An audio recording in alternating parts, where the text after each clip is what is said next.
আসসালামু আলাইকুম।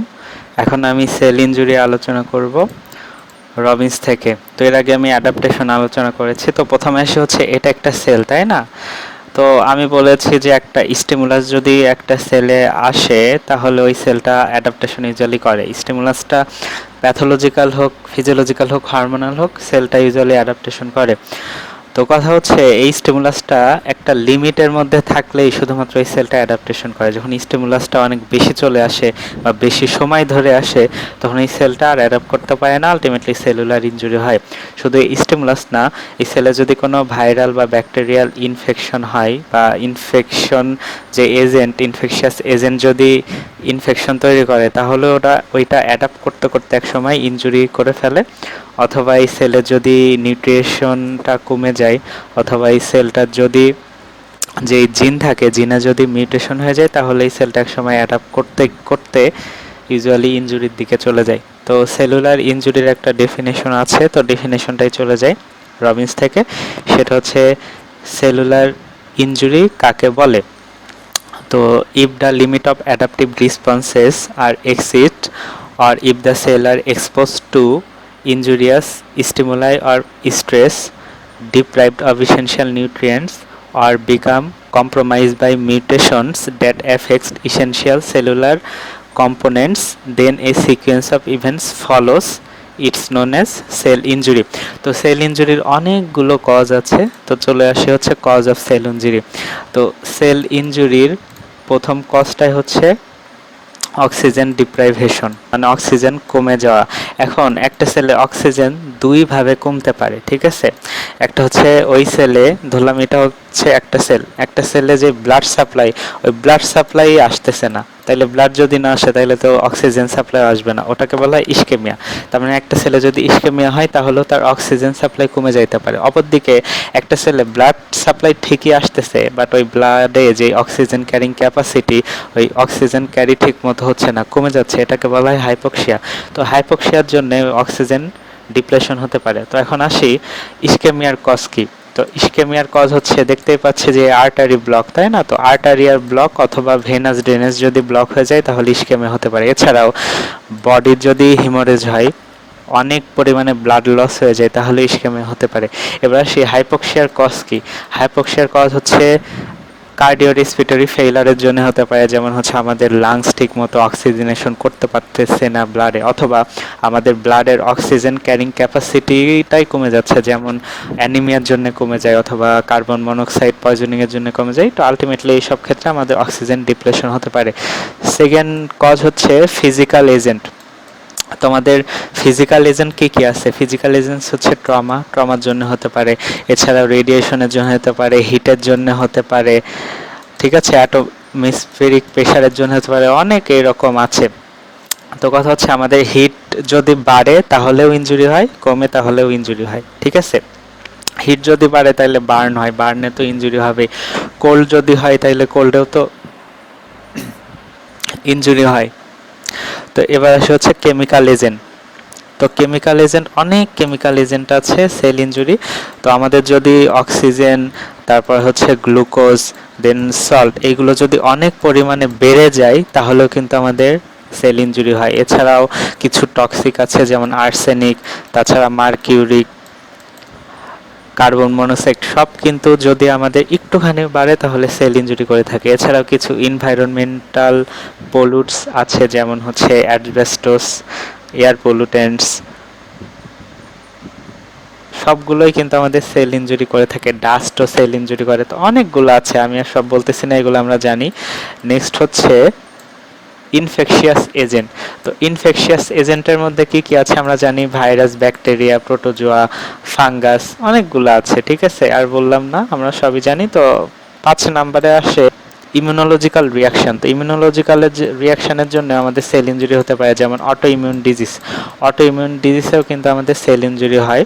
এছাড়া অ্যানাফাইলেকটিক রিয়াকশনে আমাদের কিছুটা হতে পারে সেল ইনজুরি। দেন দেন আসে হচ্ছে জেনেটিক ডিরেঞ্জমেন্ট, ঠিক আছে? তো জেনেটিক ডিরেঞ্জমেন্টে আমাদের ইউজুয়ালি যদি জিনেই কোনো সমস্যা থাকে তাহলে আমাদের সেল ইনজুরি হতে পারে।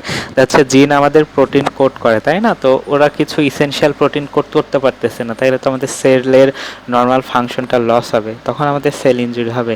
যেমন হচ্ছে সিকেল সেল অ্যানিমিয়াতে আমাদের ইউজুয়ালি সেল ইনজুরি হয়ে থাকে। সিকেল সেল অ্যানিমিয়াতে আমাদের যে হিমোগ্লোবিন থাকে, হিমোগ্লোবিনের একটা প্রোটিন ইউজুয়ালি ঠিকমতো সিনথেসিস হয় না। এগুলো আমি ইমিউনোলজি যখন আলোচনা করব প্যাথোলজির মধ্যে, তখন ইন ডিটেলস ইউজুয়ালি বলতে পারবো আশা করা যায়। এছাড়াও ডাউন সিনড্রোমেও আমাদের সেল ইনজুরি হয়। ডাউন সিনড্রোমে একটা জেনেটিক ডিরেঞ্জমেন্ট। এছাড়া কিছু এনজাইম ডেফিসিয়েন্সির জন্য আমাদের সেলুলার ইনজুরি হতে পারে, কারণ আমাদের হচ্ছে এনজাইম তো একটা প্রোটিন, তাই না? এবার আসে হচ্ছে নিউট্রিশনাল ইমব্যালেন্স। তো নিউট্রিশনাল ইমব্যালেন্স বলেছি, নট ডেফিসিয়েন্সি। তার মানে কি, নিউট্রিশন যদি বাড়ে তাহলে আমাদের সেল ইনজুরি হতে পারে, যদি কমে তাহলেও সেল ইনজুরি হতে পারে। তো বাড়লে কোন কোন ক্ষেত্রে সেল ইনজুরি হয়? বাড়লে ওবেসিটিতে সেল ইনজুরি হতে পারে। এছাড়াও আমাদের অ্যাথেরোস্ক্লেরোটিক চেঞ্জেও সেল ইনজুরি হতে পারে।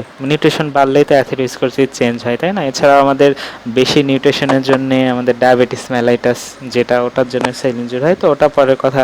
এবার নিউট্রিশন কমলে কোন কোন ক্ষেত্রে আমাদের সেল ইনজুরি হয়? ইউজুয়ালি প্রোটিন এনার্জি মেল নিউট্রিশনের জন্য আমাদের সেল ইনজুরি হয়।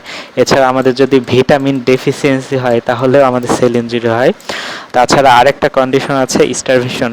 যদি কেউ ইচ্ছাকৃতভাবে না খায় ওটাকে বলা হয় অ্যানোরেক্সিয়া নার্ভোসাম।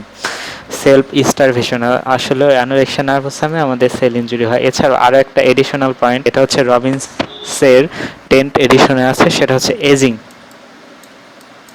এজিং, তো এজিংয়ের জন্য আমাদের ইউজুয়ালি সেল ইনজুরি হয়ে থাকে, কারণ এজিংয়ের জন্য নর্মাল সেলে যে ফাংশন বা ইন্টিগ্রিটি ওটা আস্তে আস্তে লস হয়ে সেল ইনজুরি হয়ে যায়। তো এবার আসে হচ্ছে টাইপস অফ সেল ইনজুরি।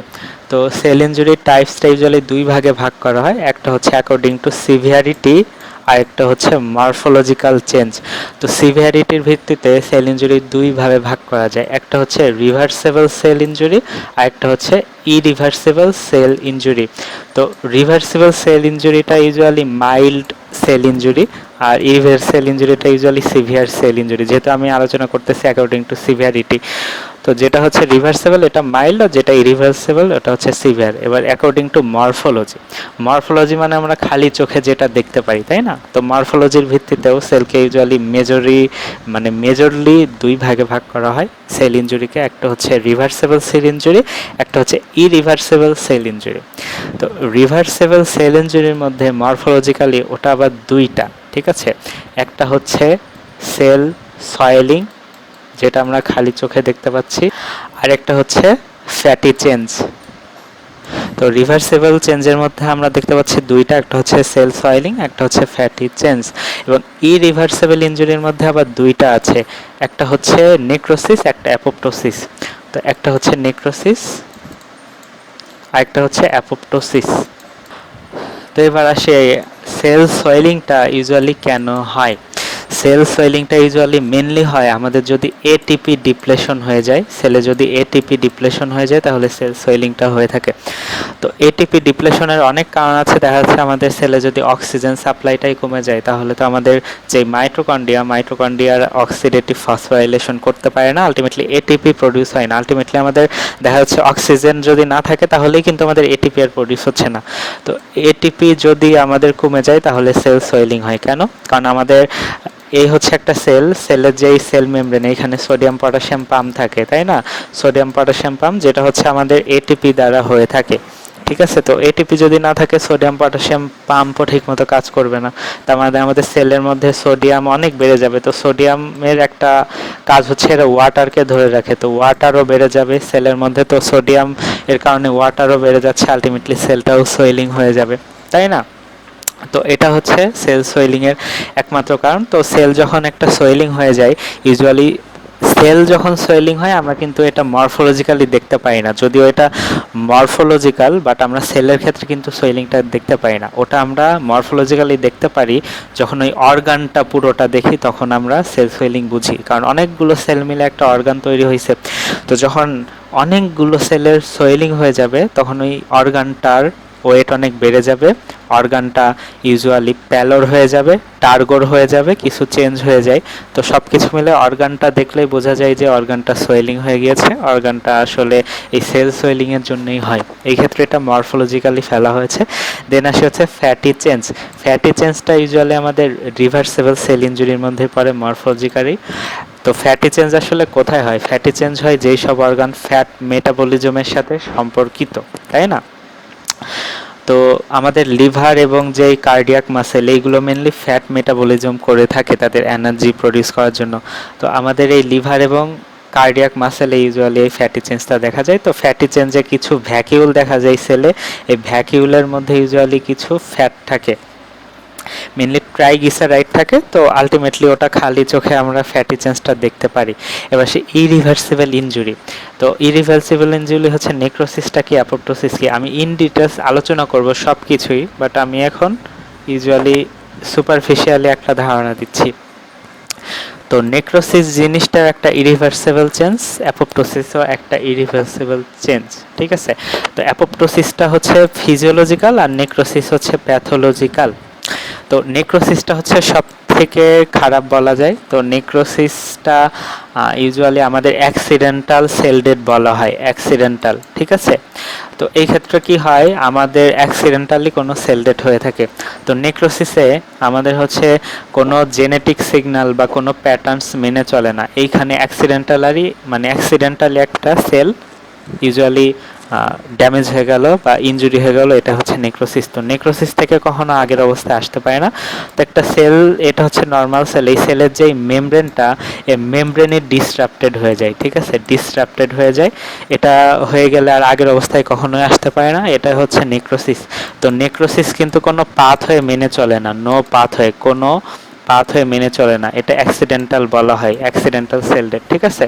তো আরেকটা কথা বলে রাখি এর আগে, সেটা হচ্ছে ইরিভার্সিবল ইনজুরিকে কিন্তু ইউজুয়ালি সেল ডেথ বলা হয়, ঠিক আছে? সেল ডেথ মানে ইরিভার্সিবল আন্ডারে যে নেক্রোসিস এবং অ্যাপোপ্টোসিস দুইটাকেই সেল ডেথ বলা হয়ে থাকে। এবার সেই অ্যাপোপ্টোসিস, তো অ্যাপোপ্টোসিসের ক্ষেত্রে এটা ইউজুয়ালি ফিজিওলজিক্যাল, এটা অ্যাক্সিডেন্টাল না। কেন অ্যাক্সিডেন্টাল না? এটা কিছু সিগন্যালিং পাথওয়ের ভিত্তিতে অ্যাপোপ্টোসিসটা হয়ে থাকে। আমাদের কিছু পাথওয়ে আছে বডিতে, সিগন্যালিং পাথওয়ে, ওই সিগন্যালিং পাথওয়ের ভিত্তিতে অ্যাপোপ্টোসিসটা হয়ে থাকে। তো সিগন্যালিং ভিত্তিতে অ্যাপোপ্টোসিসটা হয়ে থাকে বলে এটাকে বলা হয়, অ্যাপোপ্টোসিসকে মেনলি বলা হয় প্রোগ্রাম সেল ডেথ, কারণ একটা প্রোগ্রাম মেনটেন করে হচ্ছে, ঠিক আছে? কিন্তু আমাদের নেক্রোসিস কিন্তু কোনো প্রোগ্রাম মেনটেন করে হচ্ছে না, অ্যাক্সিডেন্টালি হচ্ছে নিজের মতো।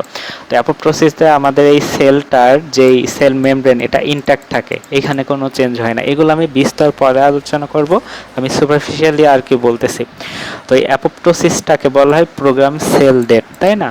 তো কিছু ক্ষেত্রে এই নেক্রোসিসটা আমি বললাম যে ওরা কিন্তু কোনো জেনেটিক সিগন্যালিং যে প্যাটার্নস মেনে চলে না, অ্যাক্সিডেন্টালি হয়। আবার অ্যাপোপ্টোসিস প্যাটার্নস মেনে চলে। তো অনেক ক্ষেত্রে দেখা যায় কিছু নেক্রোসিস তাদের নেক্রোটিক যে অ্যাকশন ওটা করার সময় কিছু প্যাটার্ন বা পাথে আবার মেনে চলে। দেখা যাচ্ছে এটা একটা নেক্রোটিক সেল, এটা সেল মেমব্রেনগুলো ডিস্টার্ব করতেছে, তার মানে এটা হচ্ছে একটা নেক্রোসিস, তাই না?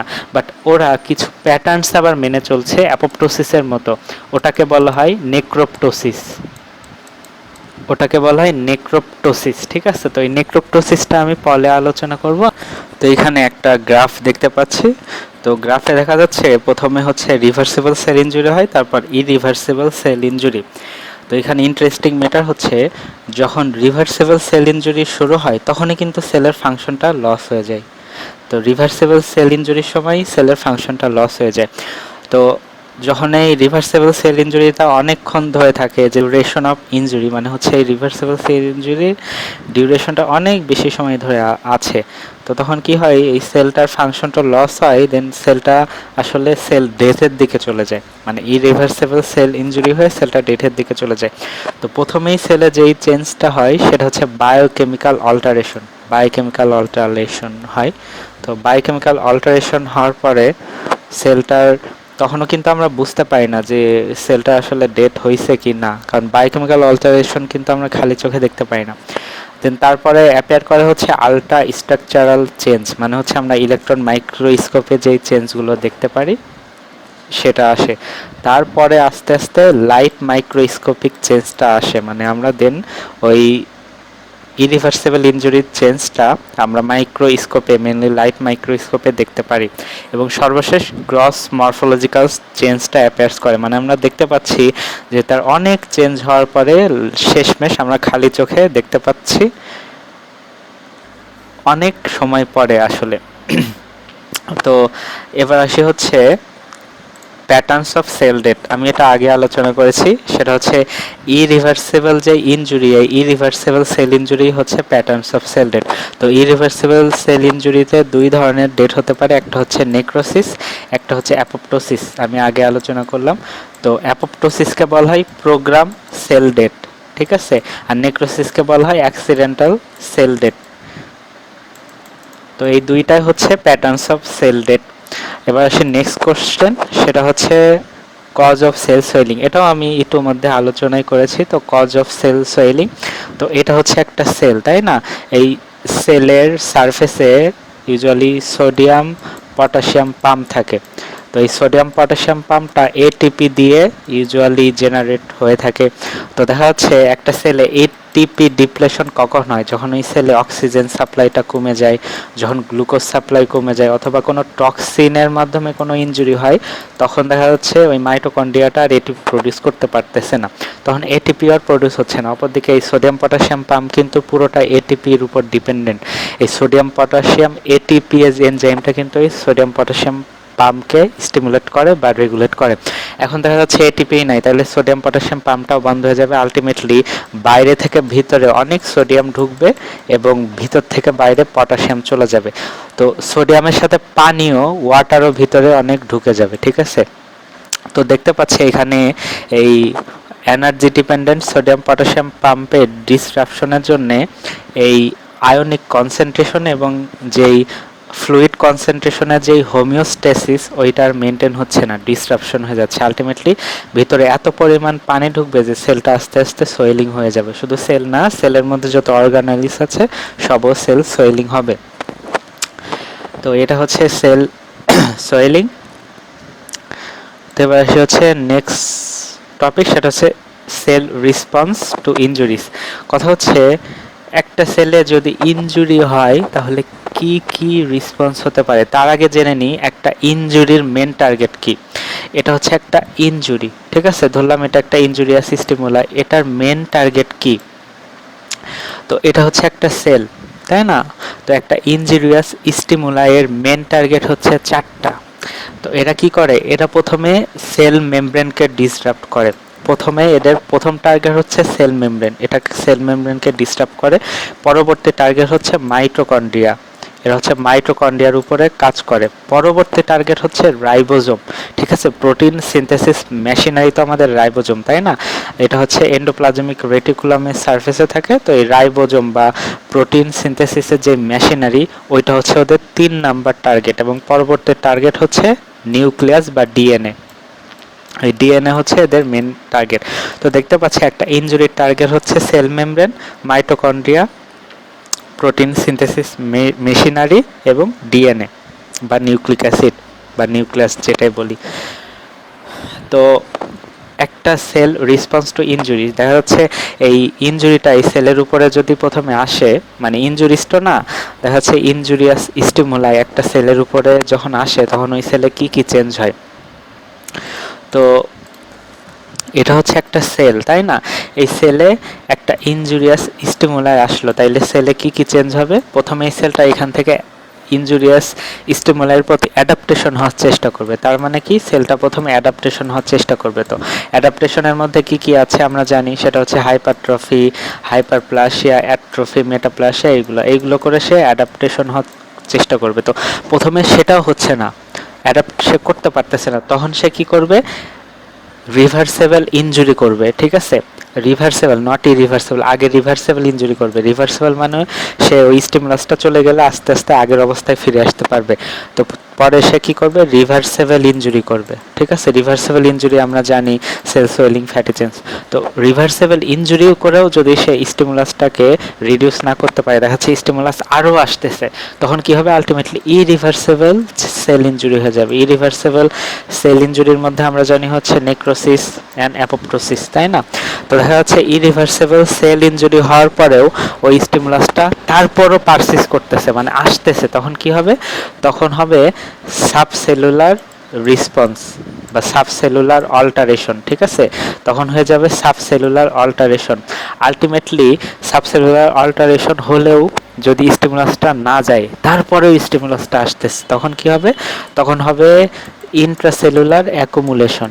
ঠিক আছে, এরা ইন্ট্রাসেলুলার অ্যাকুমুলেশন করবে। অ্যাকুমুলেশন করার পরে, ইন্টারসেলুলার অ্যাকুমুলেশন করার পরেও এরা ওই স্টিমুলাসটার প্রতি আরও একটা চেঞ্জ করতে পারে, সেটা হচ্ছে ক্যালসিফিকেশন। এরা হচ্ছে ক্যালসিফিকেশন করে ফেলে। ঠিক আছে, এটা হচ্ছে ক্যালসিফিকেশন। তো ক্যালসিফিকেশন করেও যদি স্টিমুলাসটা সে রিডিউস না করতে পারে, আলটিমেটলি সেলুলার এজিং হয়ে যায়, এজিং। তো আমরা দেখতে পাচ্ছি যে একটা সেল একটা ইনজুরির প্রতি কিভাবে রেসপন্স করে। তো প্রথমে যখন স্টিমুলাসটা আসলো, তখন সেটা অ্যাডাপ্টেশন করার চেষ্টা করে। তার মধ্যে আছে হাইপারট্রফি, হাইপারপ্লাসিয়া, অ্যাট্রফি, মেটাপ্লাসিয়া। তো অ্যাডাপ্টেশন যখন করতে পারে না, তখন সেটা ইনজুরি হয়ে যায়। প্রথমে হয় রিভার্সেবল ইনজুরি, তারপরে হয় ইরিভার্সেবল ইনজুরি, তারপরে হয় সাবসেলুলার অল্টারেশন, আলটিমেটলি ইন্টারসেলুলার অ্যাকুমুলেশন হয়, দেন ক্যালসিফিকেশন হয়ে যায়, সেলুলার ক্যালসিফিকেশন বা টিস্যু ক্যালসিফিকেশন, দেন সেলুলার এজিং হয়ে যায়। তো এখানে যে ক্যালসিফিকেশনটা হয়ে থাকে দেখতেছি, ক্যালসিফিকেশনটা অলওয়েজ প্যাথোলজিক্যাল ক্যালসিফিকেশন ইউজুয়ালি হয়। তো এখানে একটা পয়েন্ট বললাম যে সাবসেলুলার অল্টারেশন, সাবসেলুলার অল্টারেশন। ঠিক আছে, তো এই সাবসেলুলার অল্টারেশনটা আসলে কিভাবে হয়, এখন আমি সাবসেলুলার অল্টারেশনটা তাহলে আলোচনা করি। এবার হচ্ছে সাবসেলুলার অল্টারেশন। সাবসেলুলার অল্টারেশনটা আসলে কিভাবে হয়? তো প্রথমে সাবসেলুলার অল্টারেশনটা ইউজুয়ালি একটা সেলে যে অর্গানালিস থাকে, এই সেলে যে অর্গানালিস থাকে, অর্গানালিসের উপরে হয়ে থাকে। তো এই সাবসেলুলার অল্টারেশনটা প্রথমে হয় লাইসোজোমাল ক্যাটাবলিজম, মানে লাইসোজোমটা ইউজুয়ালি সেলে যে অর্গানালিস ওকে ক্যাটাবোলাইজড করে দেয়। তো এটা কিভাবে ক্যাটাবোলাইজ করে, দুই ভাবে করতে পারে, একটা হচ্ছে হেটারোফেজি আর একটা হচ্ছে অটোফেজি। হেটারোফেজি জিনিসটা কি, হেটারোফেজি মানে ইউজুয়ালি এই সেলের কোনো কনস্টিটিউয়েন্টস না, ইউজুয়ালি বাইরে থেকে আসে, যেমন কোনো ভাইরাস, ব্যাকটেরিয়া বা এক্সট্রাসেলুলার টক্সিন যখন এই সেলের মধ্যে আসে, তখন এই লাইসোজোমটা ওই ম্যাটেরিয়ালকে ডিস্ট্রয় করে দিচ্ছে, এটা হচ্ছে হেটারোফেজি। আর অটোফেজি জিনিসটা কি, অটোফেজি হচ্ছে এই সেলের মধ্যে একটা কম্পোনেন্ট, ধরলাম এটা হচ্ছে এন্ডোপ্লাজমিক রেটিকুলাম, ধরলাম। তো এরা লাইসোজোমাল যে এনজাইম, ওটা হচ্ছে এন্ডোপ্লাজমিক রেটিকুলামকে ডিস্ট্রয় করে দিচ্ছে, এটা হচ্ছে অটোফেজি। তো অটোফেজি পরে আমি ইন ডিটেলস আলোচনা করব। এবার সে হচ্ছে সেকেন্ড পয়েন্টটা কি হয়, এটা হচ্ছে ফার্স্ট পয়েন্ট। ফার্স্ট হচ্ছে লাইসোজোমাল ক্যাটাবলিজম, সেকেন্ড কি হয়, সেকেন্ড হচ্ছে এন্ডোপ্লাজমিক রেটিকুলামটা হাইপারট্রফি বা সোয়েলিং হয়ে যায়, মেইনলি হাইপারট্রফি হয়। ঠিক আছে, সোয়েলিং অফ এন্ডোপ্লাজমিক রেটিকুলাম, অনেক বেশি সোয়েলিং হয়ে যায়। থার্ড পয়েন্ট কি, থার্ড হচ্ছে মাইটোকন্ড্রিয়াল চেঞ্জ, মাইটোকন্ড্রিয়াল চেঞ্জ। তো মাইটোকন্ড্রিয়াল চেঞ্জে কি হয়, দেখা যাচ্ছে সাবসেলুলার অল্টারেশনে যখন হাইপারট্রফি হয়, দেখা যাচ্ছে অর্গানটা হাইপারট্রফি হয়ে গেল, তখন মাইটোকন্ড্রিয়াটাও হাইপারট্রফি হয়ে যায়, মাইটোকন্ড্রিয়াটাও বড় হয়ে যায় সাইজে। ঠিক আছে, অপরদিকে যদি অ্যাট্রফি হয়ে যায়, মাইটোকন্ড্রিয়াও সাইজে ছোট হয়ে যায়। অপরদিকে আরেকটা চেঞ্জ হতে পারে মাইটোকন্ড্রিয়া, সেটা হচ্ছে অ্যালকোহলের ক্ষেত্রে। যারা হচ্ছে অ্যালকোহল খায়, তাদের লিভারের যে মাইটোকন্ড্রিয়া থাকে, ওইখানে কিছু মাইটোকন্ড্রিয়া অল্টারেশন দেখা যায়, ওটাকে বলা হয় মেগা মাইটোকন্ড্রিয়া। তো এটা হচ্ছে শুধু অ্যালকোহলে হয় না, নিউট্রিয়েন্টস ডেফিসিয়েন্সি যদি থাকে তাহলেও এটা হতে পারে। আর লাস্ট পয়েন্ট হচ্ছে সাইটোস্কেলেটাল অল্টারেশন। ঠিক আছে, সাইটোস্কেলেটাল অল্টারেশন। তো এই সাইটোস্কেলেটাল অল্টারেশনে আসলে একটা সাইটোস্কেলেটাল জিনিসটা কি, সাইটোস্কেলেটাল হচ্ছে এই সেল যে মেমব্রেন, তাই না, সেলের মেমব্রেনের ভিতরে যে অর্গানালিস, ওইগুলোকে ধরে রাখে একটা স্কেলেটাল বা স্কেলেটন, ওটাকে সাইটোস্কেলেটন বলা হয়। তো সাইটোস্কেলেটাল মানে সাইটোস্কেলেটাল অল্টারেশন হলে যে এই সেলের নর্মাল যে লোকোমেশন থাকে অর্গানালিস, ওইগুলোর লোকোমেশন আর ঠিকভাবে করতে পারে না, ওটা চেঞ্জ হয়ে যায়। এছাড়াও সেলের মধ্যে কিছু অ্যাকুমুলেশনও হতে পারে, যেমন ফিব্রাইল ম্যাটেরিয়াল অ্যাকুমুলেশনও হতে পারে। ঠিক আছে, সাইটোস্কেলেটাল যখন অল্টারেশন হয়ে যায়, এটা হচ্ছে সাবসেলুলার অল্টারেশন।